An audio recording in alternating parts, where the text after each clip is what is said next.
देश की सच्चाई, सच छुपने नहीं देंगे। आदाब, मैं हूं हाफिज गुलाम सरवर और आप देख रहे हैं देश की सच्चाई।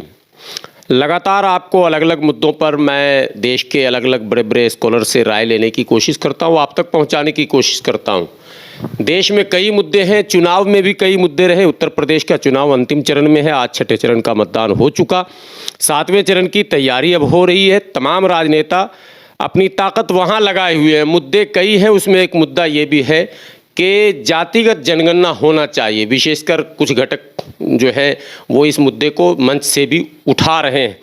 हमारे साथ अंबेडकर समाज पार्टी के राष्ट्रीय अध्यक्ष भाई तेज सिंह जी हैं और इन्होंने भी पिछले कई महीनों से लगातार बल्कि वर्षों से कहते आ रहे थे, लेकिन अब मुहिम चला रहे हैं और पोस्टर के ज़रिए, सोशल मीडिया के ज़रिए और अपने बयानों के ज़रिए लगातार इसको मुद्दा बनाए हुए हैं। मैं आज जानने की कोशिश करूंगा कि आखिर ये मुद्दा कैसे आप बना रहे हैं और क्या इसके पीछे है, क्या आपकी सोच, क्या वाकई एक बड़ा मुद्दा है देश का। सर, सबसे पहले तो आपने समय निकाला, इसके लिए स्वागत है। आप जातिगत जनगणना को मुद्दा बनाए हुए, आपने पोस्टर लगाए, मैंने जातिगत जनगणना को आपने एक बड़ा घोटाला नाम दिया है। आपने ये पोस्टर सामने यहाँ देख रहे हैं, सेंसस मैंने स्कैम, ये आपने कहा बड़ा घोटाला है, ये जनसंख्या घोटाला आपने लिख रखा और ऐसे पोस्टर आपने देश के कई कोने में लगाए हैं। क्या है ये मामला दरअसल? देखिए गुलाम सरवर साहब, मैंने पहले भी आपको बताया कि जो आबादी थी हमारी 1950 में, ख़ास तौर से SC/ST की 22.5% तय हुई थी और 22.5% रिजर्वेशन मिला था। अब वो आज लगभग कितने 70 साल हो गए, और SC और ST मिलाकर, SC/ST मिलाकर 22.5% थी। और वो आज भी वो 1950 से लेके 50 करीब 70-72 साल हो गई और 72 साल के बाद भी वो आबादी वहीं कभी घटा देते हैं, कभी बढ़ा देते हैं, कभी घटाते हैं, कभी बढ़ाते हैं, थोड़ा ऊपर नीचे करके वो करते हैं। तो जनसंख्या का सही मतलब तरह से तय नहीं हो पा रही। जब जनसंख्या नहीं तय हो पा रही तो वो प्लानिंग नहीं तय हो सकती। मतलब आपका मानना है कि आबादी बढ़ी है काफ़ी? नहीं, आबादी बढ़ी है। देखिए जैसे ये मैं नहीं बता रहा, ये इनके जो नेता हैं RSS के, संघ के, बजरंग दल के, BJP के, वो कहते हैं कि मुसलमान और दलित बच्चे पैदा करने में माहिर हैं। वो जो बात करते हैं 4 बीबी और 40 बच्चे की बात करते हैं। ये तो ज़्यादातर मुसलमान को टारगेट करते हैं, 4 बीबी। दलित भी पीछे नहीं है, दलितों के यहाँ भी लगभग 4 बच्चों का एक एवरेज है और 4 बच्चों का एवरेज होने की वजह से ये जनसंख्या जो बढ़ती है चक्रवृद्धि ब्याज की दर से बढ़ती है, कंपाउंड इंटरेस्ट की तरह बढ़ती है। तो ये जनसंख्या 22.5 न होके ये जनसंख्या करीब 28-30% होनी चाहिए मेरे हिसाब से, लेकिन ये नहीं पूरी दिखाई। और ये जहाँ ब्राह्मण इस देश में 2.5% है, पूरे देश में 2.5% ब्राह्मण है, ये बढ़ा चढ़ा के कहीं 10%, 12% इस तरह से करके गुमराह करते हैं, क्योंकि इन्हें हेराफेरी करनी होती है इलेक्शन में। आपके नेता भी तो 1585 की बात करते हैं। नहीं, 85 में कौन कौन आ जाते हैं? देखिए 1585 की बाबा साहब डॉक्टर अम्बेडकर ने कहा था कि ये movement of the untouchables must mean an open bar upon the caste Hindu. और इस बात को जब हमने काशीराम जी को बताया तो काशीराम जी ने उसी बात को, उस समय मंडल कमीशन के आंकड़े आए हुए थे, तो जो सवर्ण था 15% के करीब था, बाकी 85% थे। तो उन्होंने उस बाबा साहब के उसी बात को, उसी सेंटेंस को उन्होंने 1585 का सिद्धांत दे दिया कि ये सवर्ण 15% हैं और बाकी सब 85% 1585 की। लेकिन मेरे हिसाब से इस देश में जो असल लड़ाई है सवर्ण बनाम शेष भारत है, सवर्ण हिंदू बनाम शेष भारत। क्योंकि सवर्ण हिंदू ही सारी खुरापातों की जड़ है। जितने स्कैम हुए हैं, जितने घोटाले हुए हैं, सबकी जड़ में, सबकी तह में सवर्ण हिंदू बैठा हुआ, ब्राह्मण क्षत्रिय वैश्य बैठा हुआ है। और जेल तो सर पिछड़ा जा रहा है सर। नहीं, पिछड़ा तो ना समझ है, अभी भी वहाँ चिपका हुआ, लेकिन काफ़ी हद तक पिछड़ा भी अम्बेडकरवाद की तरफ अग्रसर हो रहा है। सर, आप UPA की सरकार याद होगी, घोटाले में जो लोग जेल गए साउथ के टोटल पिछड़े थे वो, ठीक है। लालू प्रसाद जेल गए, पिछड़े थे। इस तरह के जो स्कैम सामने आए हैं उसमें पिछड़े और दलित ही मतलब शिकार हो रहे हैं। देखिए यहाँ तक 2G घोटाला जो आया था उसमें राजा को जेल भेजा था, बाद में 2G घोटाला तो मतलब प्रूव ही नहीं हुआ, सुप्रीम कोर्ट तक मामला पहुंचा और सुप्रीम कोर्ट में भी वो 2G का घोटाला प्रूव ही नहीं हुआ। ये फंसाते हैं हमारा जो प्रोस्पेक्टस जो कैंडिडेट होते हैं तो उनको फंसाते हैं। जैसे लालू यादव में चारा घोटाला के जनक थे डॉक्टर जगन्नाथ मिश्रा, वो अब इस दुनिया में नहीं है। वो जनक थे, सब कुछ वही थे, लेकिन लालू यादव को जेल हुई, जनसंघ उनको जगन्नाथ मिश्रा को टच नहीं किया गया। डी राजा को सुप्रीम कोर्ट ने कह दिया कि ये घोटाला ही 2G का कोई घोटाला ही नहीं है, लेकिन जेल गए। जेल के भेजा गया। तो वो सवर्ण डोमिनेंस है, सवर्ण हिंदू डोमिनेंस की वजह से सवर्ण हिंदू का जो वर्चस्व है जो बना हुआ है शासन सत्ता में और शासन सत्ता के हर पहलू में, उसकी वजह से ये किसी को फंसाते हैं। भाई अब तक सारे घोटाले हो गए हैं, न उसमें कोई ओबीसी है, न कोई मुस्लिम है, न कोई दलित है, ये सारे निधि ने सर एक फार्मूला लाया था और उसने आरक्षण के कोटे को बढ़ाया था। मतलब स्पष्ट है कि कोटे की बढ़ाने की जरूरत पूरे देश में है। तो करुणानिधि ने फार्मूला लाया, बेटी जेल गई। हाँ, 69% तमिलनाडु में आज भी रिजर्वेशन है जनसंख्या के आधार पर। वहाँ उन्होंने जनसंख्या अपने हिसाब से कराई होगी, उनको एहसास होगा तो उन्होंने कर दिया। आज तक सुप्रीम कोर्ट में चैलेंज नहीं हुआ।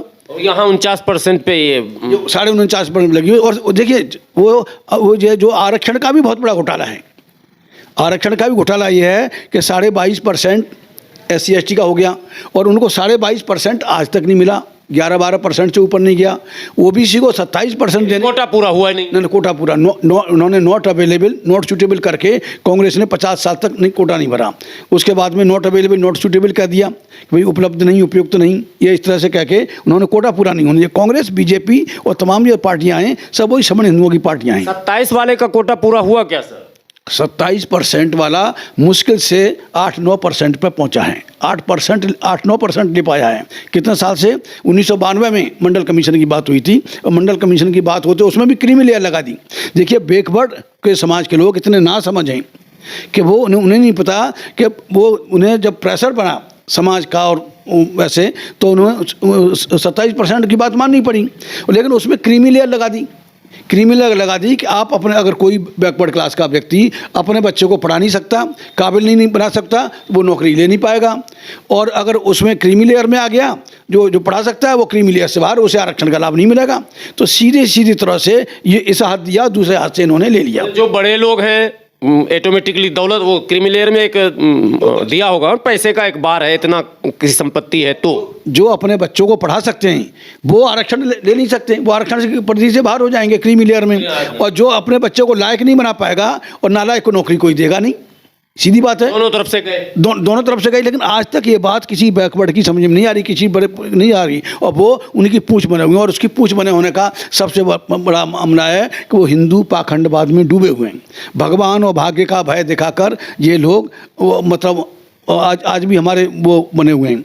तो इनमें बात जनसंख्या की है। जनसंख्या हमारी बढ़ रही है, ये घट के 10% पे आ गई। सवर्ण हिंदू इस समय पिछले 20 साल के मूवमेंट में ये 10% के आसपास आ गई और हम लोग बढ़ते जा रहे हैं। फिर भी ये मतलब इसको है, ये जनसंख्या नहीं करा रहे। जनसंख्या बिहार के एक नेता हुए थे सर, जगदेव बाबू, उन्होंने 90-10 का दे दिया था नारा, तो मतलब वो एग्जैक्ट वही होना चाहिए। हाँ बिल्कुल एग्जैक्ट वही, मैं भी उसी बात को कहता हूँ। 90 मतलब 90 बनाम 10 बनाम 90 वो वाला होना चाहिए। 10% हैं सवर्ण हिंदू हैं। और मैं तो आंकड़ों के आधार पर कहता हूँ, लिखे पढ़े की बात करता हूँ। जगदेव बाबू ने तो बहुत बड़ा मूवमेंट चलाया और वो मारे गए, उनकी हत्या हुई, सरेआम हत्या हुई। और हत्या भी आप किन परिस्थिति में हुई बिहार के लोग अच्छी तरह से जानते हैं। तो ये निश्चित तौर से जनसंख्या घोटाला है।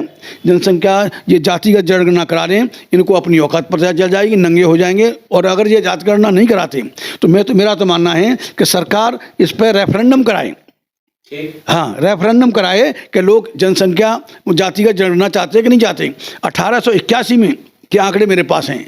1881 की जनगणना के अनुसार जो नंबर 1 की जो हिंदुओं में जाति कही जाती थी वो चमार थी, 1,02,43,000 समथिंग थे। दूसरे नंबर पे आती थी अहीर जो 46 लाख थे। तो सारी आबादी तो हम लोग SC OBC और मुस्लिम की सारी आबादी है हमारी है, और वो तो वी आर मोर देन 90%। लेकिन उस हिसाब से पॉलिसी प्लानिंग में हमें हिस्सेदारी नहीं मिली, इसलिए जातिगत गणना बहुत ज़रूरी है। एक आखिरी सवाल सर, आप बार बात आती है कि 10 बनाम 6, सीधी बात हो गई।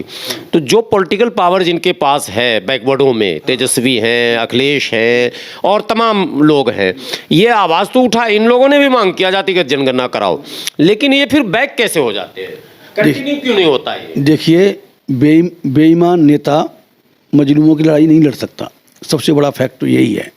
आज मायावती 1585 से शुरू हुई और कहाँ जाके 15 में विलीन हो गई। काशीराम साहब भी 15 में विलीन हो चुके थे। 3 जून 95 को जब बीजेपी से मिलकर आपने सरकार बनाई तो कोई शक सुबह नहीं रहेगी, तो उस समय ही काशीराम एज ए मिशनरी खत्म हो गए थे, मायावती बात फिनिश्ड। लेकिन लोग नहीं समझे, लोगों की समझ में नहीं आया, चाहे अखिलेश यादव हों, चाहे तेजस्वी यादव हों। आज जो लालू यादव जेल में हैं, अगर वो पीपल्स लीडर होते, लोगों के जन नेता होते तो जेल में नहीं होते। पूरा अगर यादव समाज भी अगर बाहर निकल के जाता तो किसी भी कोर्ट की औकात नहीं होती कि लालू यादव को जेल में रखें और इतने दिन तक रखें। वो जन नेता नहीं थे, वो मदारी थे। लालू यादव मदारी थे, ये सब मदारी का काम कर रहे हैं, सब बेईमान हैं। अखिलेश के बाप ने जब पार्लियामेंट में कह दिया कि हम तो मोदी जी को दोबारा प्राइम मिनिस्टर देखना चाहते हैं, तो फिर किसकी समझ में नहीं आ रहा है? मुसलमानों की समझ में क्यों नहीं आता? या अखिलेश यादव कैसे हमारा रहबर हो सकता है? तेजस्वी हमारा रहबर कैसे हो सकता है? जो अपने बाप को नहीं बचा पा रहा, मुसलमानों को कैसे बचाएगा? ये सोचने की बात है। ये बेईमान लोग हैं, बेईमान लोग से कोई उम्मीद नहीं है। जब तक ईमानदार, डॉक्टर अम्बेडकर जैसा ईमानदार जगदेव। आप कैसे चलाएंगे इस मोमेंट को? इतनी बड़ी लड़ाई आप सर लड़ रहे हैं, तो इस मोमेंट को आगे तक कैसे आप ले जाएंगे? नहीं, बिल्कुल ले जाएंगे। अब मुझे आहिस्ता आहिस्ता, जैसे लोग समझ रहे हैं मायावती को, मुलायम को, अखिलेश को लोग समझ रहे हैं, भाई लाल समझ रहे हैं, तो निश्चित तौर से ईमानदार लोगों को मौका मिलेगा। और ईमानदार जन आंदोलन करेंगे? बिल्कुल जन आंदोलन करेंगे। हम जन आंदोलन नहीं करेंगे, रेफरेंडम के लिए हम पूरा हंगामा करेंगे कि भाई रेफरेंडम कराओ, जातिगत जनगणना क्यों नहीं होनी चाहिए। मैं बता तो रहा हूँ 1881 में लास्ट हुई थी, 1931 में। 1931 के बाद में ये आज तक क्यों नहीं हुई? 90 साल हो गए। कहा जाता है कि जातिगत जनगणना सरकार करा चुकी है, सार्वजनिक नहीं कर रही है, ये ऐसी भी कोई खबर? देखिए, वो सारी उस पर कंप्यूटर की टेबल पर इन्होंने किया और उसमें भी भारी पड़ गए हम। उसमें भी इन पर जो जातिगत जनगणना थी, जो आंकड़े आए, वो चौंकाने वाले, इसलिए उन्होंने उसको सार्वजनिक नहीं किया। समझ रहे हैं? आपके विषय में कई तरह की बातें कही जाती है, बहुत दिनों से आप लगातार मुद्दों पर लड़ रहे हैं, भिड़ रहे हैं। एक आखिरी सवाल आपसे अगर ये करूं कि रेफरेंडम के नाम पर या इस तरह के आंदोलन के नाम पर अगर जन समर्थन नहीं मिला तो क्या करेंगे? देखिए, जन समर्थन बिल्कुल निश्चित तौर से मिलेगा। असल में क्या है कि जो एजुकेशन न होने का, और एजुकेशन तो अब ख़त्म करते जा रहे हैं। शिक्षा के, वो ज्योतिबा फुले ने कहा था कि शिक्षा के बगैर मत मारी गई, तो इस SC ST OBC और यहाँ तक कि मुस्लिम समाज भी उसी का हिस्सा है, उनकी मत ही मारी गई है। वो नहीं समझ रहे हैं। आज जो हमारे लिए बीजेपी और कांग्रेस और ये RSS जो बहुत बड़ा हुआ बना हुआ है, जिससे हम डरे हुए हैं। अगर हम सवर्ण हिंदुओं को लोग नहीं मानते, समझ में नहीं आ रही उनकी, और सब पैसे लेके इधर उधर हो जाते हैं। अगर हम सवर्ण हिंदुओं को, ब्राह्मण क्षत्रिय वैश्यों को वोट देना बंद कर दें, मैं आज भी कह रहा हूँ, दावे के साथ कहता हूँ, तो RSS एक झटके में खत्म हो जाएगा, बीजेपी खत्म हो जाएगी, कांग्रेस खत्म हो जाएगी। जब ये सत्ता के गलियारे में नहीं पहुँचेगा, सवर्ण हिंदू सत्ता के गलियारे में नहीं पहुँचेगा, तब वो न तो मॉब लिंचिंग करवा पाएगा, न दलितों की मॉब लिंचिंग कर पाएगा, न दलितों पिछड़ों के अधिकार रोक पाएगा, न आरक्षण रोक पाएगा। आरक्षण हम देने वाले हो सकते हैं, हम SC ST OBC और मुस्लिम मिलाकर हम आरक्षण देने वाले होने चाहिए थे। लेकिन मैं क्या कहूँ, it is misfortune of this country of the people कि वो आज तक इनकी सीधी सीधी बात समझ में क्यों नहीं आ रही। हम साफ हमने मुहिम चलाई, पूरे देश में चलाई कि भाई सवर्ण हिंदुओं को वोट देना बंद कर दो, तो निश्चित तौर से सब खत्म हो जाएंगे, नहीं हो जाएंगे। तो लोग नहीं समझ रहे। अब ये प्लान आपने बना लिया है कि उत्तर प्रदेश चुनाव के बाद ये माहौल बनाया जाएगा देश में, इस घोटाले को उजागर करना है। बिल्कुल उतरेंगे। और मॉब लिंचिंग के लिए तो राष्ट्रीय युवा ब्रिगेड को हम रीइक्विप कर रहे हैं, उसको मजबूत करेंगे। और मॉब लिंचिंग करने वालों को हम आसानी से, अगर सरकार ने अगर सजा नहीं दी तो राष्ट्रीय युवा ब्रिगेड उन्हें जीने नहीं देगा। ये भी हम इंतजाम कर रहे हैं उसका। जनगणना का मसला तो अपनी जगह पर है और जनगणना होता ही रहता है। एक प्रक्रिया ऐसी है कि प्रत्येक 10 वर्ष पे जनगणना होता है, उसको सार्वजनिक किया जाता है। लेकिन जातिगत जनगणना नहीं हो पा रहा और इसकी मांग लगातार हो रही है। 100 साल अब पूरे होने वाले हैं जब जातिगत जनगणना हुआ था। ये कहा जाएगा कि 90 साल क्रॉस कर चुका है, 9 दशक हो चुका है। तो ऐसे में ये वाजिब मांग है, जब आरक्षण लेने वालों को अपमानित किया जा रहा है ये कहकर कि ये आरक्षण खोर है, और इसके विपरीत बल्कि इसके अपोजिट 10% अब सवर्णों को आरक्षण दिया गया केंद्र सरकार में। तो अब तो मैंने स्वाभाविक तौर पर जातिगत जनगणना जब तक नहीं होगा तो ये पता ही नहीं चल पाएगा कि जनसंख्या किसकी कितनी है और वास्तविक अधिकार किसका कितना होना चाहिए और उस अधिकार का हनन कौन कौन कर रहा है। ये सारे मुद्दे जो हैं, जनसंख्या तो ये करवा रहे हैं, कैसे करवा रहे हैं, लेकिन वो सही आंकड़े वो सप्रेस कर रहे हैं, सही आंकड़ों को सामने नहीं आने दे रहे हैं। जब जनसंख्या होके आती है और जो इनको जो डर लगता है कि सही आंकड़े दे दिए तो फिर हमें तो ये तो वैसे सबको हिंदू कहते हैं तो डरते क्यों नहीं? नहीं तो हिंदू किस बात के हिंदू हैं? हिंदू हैं, अगर हम हिंदू हैं तो ये रोटी पोटी का संबंध क्यों नहीं करते? रोटी जो सवर्ण किसी दलित को, पिछड़े को या मुसलमान को बेटी देगा तो उसके लिए रोटी का भी इंतजाम करेगा, रहने का भी इंतजाम करेगा, कपड़े का भी इंतजाम करेगा, और जाति खत्म होती है, जाति खत्म होती है। अगर ये वीआईपीज को तो ये चुन ही लेते हैं, बना तो लेते हैं। आप कई नाम हैं ऐसे जिनका रोटी बेटी का संबंध हो चुका, जो आईएएस आईपीएस रैंक के लोग हैं या बड़े लीडर हैं, उसमें चाहे मुस्लिम हो या दलित हो, उनको तो ये अपना लेते हैं। देखिए आईएएस आईपीएस, जहाँ तक दलित आई और आईपीएस का सवाल है, उनके घरों में जो सवर्ण हिंदू महिलाएं बैठी हैं, वो मैं विस्कन्याएँ कहता हूँ। उन्हें मालूम है कि ये क्लास का ब्रेन है, और एक क्लास के ब्रेन को फ्री छोड़ दिया तो निश्चित तौर से ये कहीं अम्बेडकरवादी न हो जाए। एक अम्बेडकर को नहीं झेल पा रहे हैं। अच्छा, तो ये साजिश है, बहुत बड़ी साजिश है गुलाम सरवर साहब, कि ये उसको फ्री नहीं छोड़ना चाहते, फ्री ऑफ माइंड नहीं रहने देना चाहते, इसीलिए विषकन्याएँ प्लांट करते हैं, और विषकन्याएँ उस आईएएस अधिकारी को नचाती हैं, आईपीएस अधिकारी को नचाती हैं, जो सारे लोगों को नचाता है। ये पूरी बहुत बड़ी साजिश है। ये ऐसे नहीं करती, ये बेटी का सुख नहीं देखते। मतलब ये संबंध नहीं इसको कहा जाएगा, ये साजिश। ये एक बात मैं और कह दूं, शायद आप उदित राज जी को जानते हो, पहले रामराज उनका नाम था। रामराज जी, मैं माफ़ी चाहूँगा कि वो एकदम जेट ब्लैक हैं, और ब्लैक में भी खूबसूरती होती है, वो भी उनके पास नहीं है अल्लाह के फजल से। लेकिन उनकी जो वाइफ हैं वो स्नो वाइट है और इक्वल रैंक की थी। तो ऐसी कौन सी, मिल चुका हूँ। हाँ, आप मिले हैं। और ऐसी कौन सी मजबूरी थी सीमा शुक्ला जी के पास में कि वो उदित राज से उन्होंने शादी की, जबकि उनका रैंक भी बराबर ही था, वो भी आईआरएस थी, दोनों आईआरएस। तो लेकिन ये जो उछल कूद करते थे उसमें जेएनयू में, उछल कूद की वजह से लगा कि तो फिर कोई अम्बेडकरवादी न बन जाए, कहीं को और कोई खुरापात, अम्बेडकरवादी खुरापात न करे, तो इसीलिए वहाँ पे सीमा शुक्ला को प्लांट किया गया।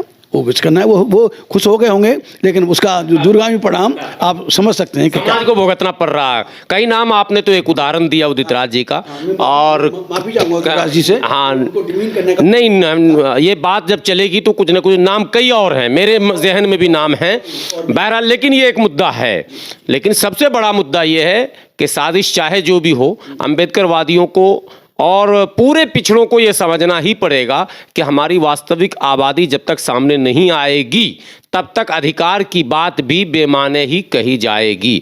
पॉलिटिकल हो, सोशल हो, इकोनॉमिकल हो, एजुकेशनल हो, अगर अधिकार चाहिए तो आंकड़े को सार्वजनिक करवाइए, उसके लिए इस आंदोलन को बल प्रदान कीजिए। बने रहें देश की सच्चाई के साथ, इसी तरह के अपडेट के साथ फिर मैं हाजिर रहूँगा। शुक्रिया।